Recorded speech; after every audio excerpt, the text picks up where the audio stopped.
The best things in life often look worthless to others. That's what makes them precious. Make me proud.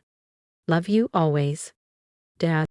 By the time I finished reading, I was crying, in the same chair Dad had once ruled this little office from. I didn't feel alone. I felt trusted. That night, I drove into town and called George Martinez, Dad's oldest friend, and the county's most respected environmental engineer. He'd known Dad for over 40 years. If anyone could confirm this, it was George. He sat back in his kitchen chair, his mouth agape as I laid the survey in front of him. Well, I'll be, he muttered, running his hand over the page. Your daddy was one smart cookie, Samantha. Sat on this for decades, and didn't tell a soul. My thoughts were racing. If this is right, if the tests are accurate, what are we talking about, George? The next morning we sat across from each other at the local diner, steam curling off our coffee cups. George had brought his iPad and was already pulling up satellite imagery. See these patch patterns in the vegetation behind the shop, he said, pointing to faint splotches of color. That's methane seepage, classic indicators. I leaned in. So it's real? He nodded, dead serious. Your daddy's property sits on top of one of the largest known natural gas pockets in the state. Conservative estimate? You're looking at $50 million in extraction rights. Maybe more, depending on current market demand. I felt dizzy. $50 million. No wonder Dad had stayed quiet. No wonder he didn't trust anyone else with this. Your brother sniffing around yet? George asked, eyebrow raised.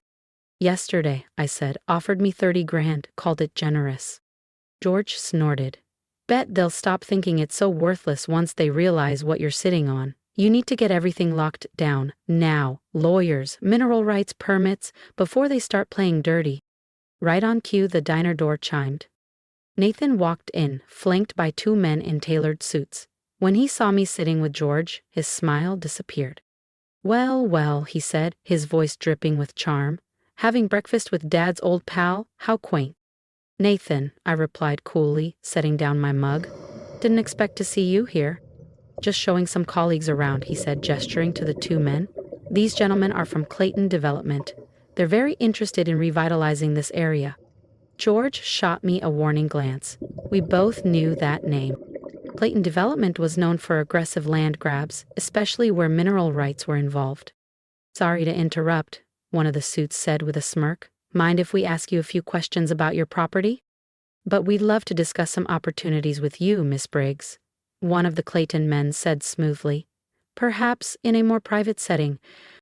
Samantha's not interested, George cut in, gathering the documents from the table. His tone left no room for debate. Nathan's practiced smile vanished. This isn't your business, old man. Actually, I said, rising from the booth and tossing a $10 bill onto the table, George is exactly the kind of person I trust. And you can tell your colleagues, I'm not selling. Not now. Not ever. I walked out before they could respond, my boots crunching the gravel. As I reached my truck, I heard Nathan's voice behind me. You can't develop that land yourself, Samantha. You don't have the connections, the money, the expertise. But I was already sliding into the driver's seat, mind racing. If Clayton Development was involved, Nathan knew, or suspected, the truth about what lay beneath the back lot. Which meant I had to move fast. Back at the station, I dove into Dad's files with renewed urgency. The documents marked with red dots formed a trail, carefully laid out across decades: property surveys, land ordinances, geological evaluations, environmental impact assessments. My father hadn't just stumbled across a gas deposit, he'd planned for this. Quietly. Then I found them. Letters dated 1978, just months before Dad bought the station. Correspondence with a retired geologist from the University of Wyoming. The findings were clear. Deep natural gas deposits beneath the valley floor. The previous owner had no idea, but Dad had done the research, verified it himself, and made the deal of a lifetime. And then? He'd spent decades buying up mineral rights from surrounding parcels. Small, cheap pieces no one cared about. It hadn't been debt that cost him the lake house or the stocks. It had been strategy. Investment. My phone buzzed. James, Michael told me about Clayton, Don't be stupid. This is bigger than you. Let the professionals handle it. I rolled my eyes and kept searching. In the back of the last filing cabinet, I found a locked steel box. The small brass key from Dad's desk safe slid in perfectly. Inside, the mother lode. Original deeds, mineral rights documents, correspondence with the State Energy Commission, environmental certifications, and one more thing, a small silver thumb drive. I plugged it into the old desktop. It whirred to life, revealing years of saved emails and scanned letters. Dad had filed everything with the State Environmental Protection Agency, documenting his work to preserve the land. He wasn't just protecting the secret, he was protecting the land and the town that depended on it. Another text came through. Michael, spoke to Aunt Sharon. She agrees you're in over your head. Family meeting tomorrow, 10 a.m. Be there. Same old Michael. Drag Aunt Sharon in, assume I'll cave under pressure. He didn't know what I knew. The next morning, I walked into Michael's high-rise office downtown. Everyone was there. Nathan, James, Aunt Sharon, 2 Clayton development reps, and a wall of lawyers in expensive suits. Emily, Michael said smoothly, gesturing to a seat. We're here to help you make the right decision. Clayton is prepared to offer you $500,000 for the station. That's more than fair.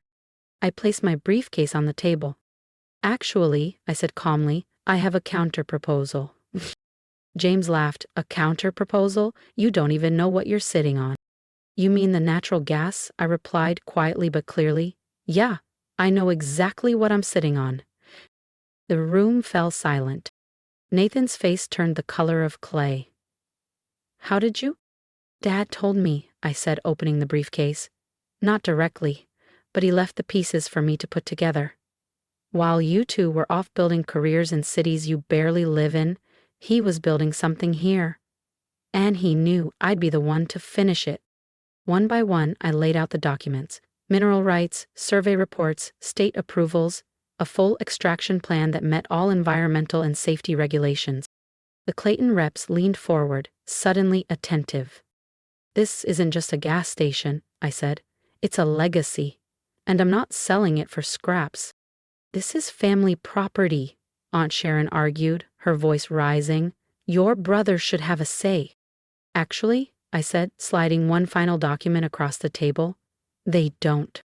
Everyone leaned in as I unfolded it. A legal trust agreement, notarized and signed. Dad transferred full ownership to a trust in my name 5 years ago. It's all completely legal and binding. Right, James? James grabbed the document, scanning it furiously. His expression darkened. This is ironclad, he admitted, voice low. So here's my counter-proposal, I said, turning to the Clayton executives. I retain full control over the property and all rights to the deposit. You provide the infrastructure and extraction expertise. We split the profits. 70-30 in my favor. But there's a catch. I want ironclad commitments to local job creation, transparent environmental protection practices, and community investment. Non-negotiable. That's ridiculous, Nathan barked. You can't actually believe... She can, one of the Clayton executives cut in, and it's a fair proposal considering the scope and value of what's beneath that land. He turned to me with a measured nod. We'd be open to discussing terms. 4 hours later, I walked out of Nathan's office with a signed preliminary agreement in my hands. The Clayton team would draft final contracts over the coming weeks, but the foundation was laid. I'd retain control, just as Dad intended, while leveraging their resources to turn potential into reality. As I reached the elevator, James jogged up behind me. Samantha. How long have you known? About the gas? Yesterday? I said honestly. About Dad trusting me with all this? My whole life? The elevator doors opened. I looked at both of them. You know, you could have visited more, asked about the station, asked him. There was more going on here than oil changes and pump repairs. We had careers to build, Nathan muttered, joining James. So did I replied. But I made time, for Dad, for this place, for the people here. And somehow it all worked out exactly the way it was supposed to. That evening, back at the station, I sat in Dad's old chair again. The desk was just as I left it, except now I saw more clearly. I glanced at the crossword puzzle he'd left behind. Funny, I hadn't noticed it before, but he'd filled in more of it than I thought. In the margins, in his steady handwriting, he'd written, "Sammy, the real puzzle isn't finding treasure. It's becoming the kind of person who deserves to find it." That line stayed with me. Over the next year, Briggs Fuel Service became something entirely new, Briggs Energy Corporation. We restored the original building, preserving it as company headquarters. The derrick was cleaned up and surrounded by state-of-the-art equipment, and a clean extraction facility went up on the back lot. Built with local contractors and staffed by people from our own community, the project brought jobs, real ones, and hope. We started a scholarship fund for local high schoolers interested in environmental science. Dad would have loved that. Nathan and James eventually came around. After I offered them seats on the board, non-controlling of course, they began showing up more often. Sometimes the best way to repair a family is to give them a chance to earn what they once expected. Every morning I still get to the station early. The old red star sign stands tall next to our new logo, a symbol of past and future working side by side. Joe, the son of Dad's first employee, now runs the service side. He still greets every customer by name, just like Dad did. In my office, I keep two things above all others: the original geological survey that started it all, and a framed quote from Dad's letter. The true value of anything, property, business, family, isn't in what others think it's worth. It's what you're willing to invest in it: time, faith, love. Those are the real assets that appreciate. Last week, a little girl wandered into the office with her dad. She ran her fingers along the old desk, eyes wide. "My dad built this company right here," I told her. "He taught me that the best treasures are the ones hiding in plain sight. You just have to know how to look." She nodded like she understood. And as she left, I couldn't help but wonder if, somewhere down the road, she'll remember that moment, when it's her turn to see value where others only see dust. Thank you for joining me on this journey. A journey that began with a dusty gas station and a set of keys most people would have thrown away. If my story spoke to you, I want to ask for something simple. Support people like me. Support the ones who stay behind, who keep things running quietly, who believe in the value of legacy when the world only sees dollars and cents. Leave a comment if you've ever been underestimated or told your dream wasn't worth it. I'd love to hear how you proved them wrong, or how you're working toward that day. Your voice matters. And if you saw something in my story that reminded you of yourself, I hope you hold on to that spark. Not every treasure comes with a spotlight. Sometimes it's tucked inside an old filing cabinet, or a promise made between a father and daughter. The world might laugh at the idea of an old gas station, but I'm living proof that the right hands can turn overlooked places into something extraordinary.